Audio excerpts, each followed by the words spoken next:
Moral Stories.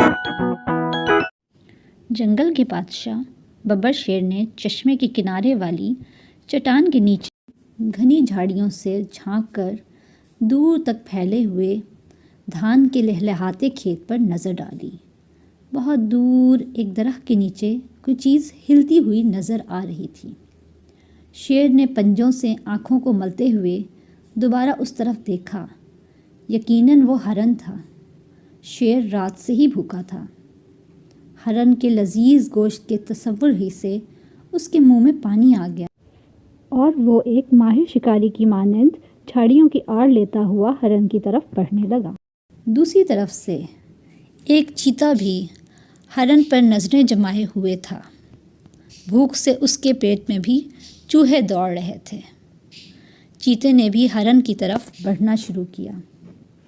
ہرن دونوں طرف سے بڑھتے ہوئے خطروں سے بے خبر نرم نرم گھاس کھانے میں مشغول تھا۔ کبھی کبھی وہ اپنی آنکھیں گھما کر ادھر ادھر دیکھتا اور پھر گھاس کھانے لگتا۔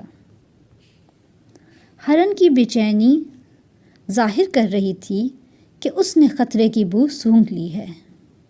اس نے کان کھڑے کر کے گردن گھما کر ہر طرف دیکھا۔ دور میدان میں اسے ریچھ کے بچے کھیلتے ہوئے نظر آئے۔ ابھی ہرن پہاڑ کی طرف رخ کرنے کا سوچ ہی رہا تھا کہ مشرق اور مغرب سے شیر اور چیتے نے جھاڑیوں سے چھلانگ لگائی اور دونوں تیر کی طرح ہرن کی طرف لپکے۔ ہرن لمبی لمبی چھلانگیں مارتا ہوا پہاڑوں کی طرف بھاگا۔ شیر اور چیتے کی رفتار کے مقابلے میں ہرن کی رفتار کم تھی، لیکن وہ اپنے ہلکے اور پتلے جسم کی وجہ سے ان دونوں کو شکست دیتے ہوئے بھاگ رہا تھا۔ اس بھاگ دوڑ میں ان تینوں نے میلوں کا فاصلہ طے کر لیا۔ آخر کار ہرن ایک چٹان پر چڑھ گیا جو اتنی اونچی تھی کہ اس پر شیر اور چیتا نہیں چڑھ سکتے تھے۔ شیر اور چیتا چٹان کے نیچے زبانیں نکالے ہوئے کھڑے تھے اور ہرن کو للچائی نظروں سے دیکھ رہے تھے۔ جب سانسیں درست ہوئیں تو شیر نے کہا، یہ میرا شکار ہے، پہلے میں نے تاکا تھا۔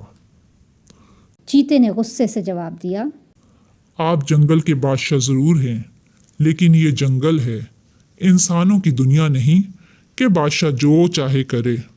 جانور اپنے حقوق کی حفاظت کرنا خوب جانتے ہیں، یہ میرا شکار ہے۔ شیر دھاڑا، انسان ہو یا جانور، جس کی لاٹھی اسی کی بھینس کا قانون ہر جگہ چلتا ہے، اور میں تم سے زیادہ طاقتور ہوں۔ شیر اور چیتے کی تکرار سن کر ہرن نے اطمینان کا سانس لیا اور کہا، میرے محترم بادشاہ، یہ میری خوش نصیبی ہوگی کہ میں آپ جیسے شاہی خاندان کے افراد کی غذا بنوں، لیکن پہلے آپ دونوں یہ طے کر لیں کہ آپ میں سے کون میرا لذیذ گوشت نوش فرمائے گا۔ شیر اور چیتا دوبارہ تکرار کرنے لگے۔ اسی دوران ادھر سے ایک گدھے کا گزر ہوا تو ہرن نے جھٹ سے مشورہ دیا، میرے خیال سے آپ دونوں اس سلسلے میں گدھے صاحب سے مشورہ لے لیں، کیونکہ مشورہ دینے کے لیے عقل مند ہونا تو ضروری نہیں۔ شیر نے کہا، چلو مجھے منظور ہے، وقت پڑنے پر گدھے کو بھی باپ بنانا پڑتا ہے۔ چیتے نے گدھے کو حکم دیا۔ گدھے کے بچے ادھر آ۔ گدھا پہلے تو ڈرا کہ کہیں یہ دونوں اسے ہڑپ ہی نہ کر لیں، پھر ڈرتے ڈرتے دانت نکالتا ہوا ان کے قریب آیا، اور جب اس نے پورا قصہ سنا تو خوشی سے مشورہ دیا۔ ہاں تو شیر صاحب، آپ کا دعویٰ ہے کہ آپ نے ہرن پر پہلے نظر بڑھ ڈالی، جبکہ چیتے صاحب کا دعویٰ ہے کہ ہرن کو دیکھ کر پہلے ان کی رال ٹپکی۔ کیونکہ یہاں کوئی گواہ نہیں ہے، اس لیے میرا مشورہ ہے کہ آپ دونوں اپنی اپنی جگہ تشریف لے جائیں، اور جب میں رینکنا شروع کروں تو آپ دونوں دوڑنا شروع کر دیں۔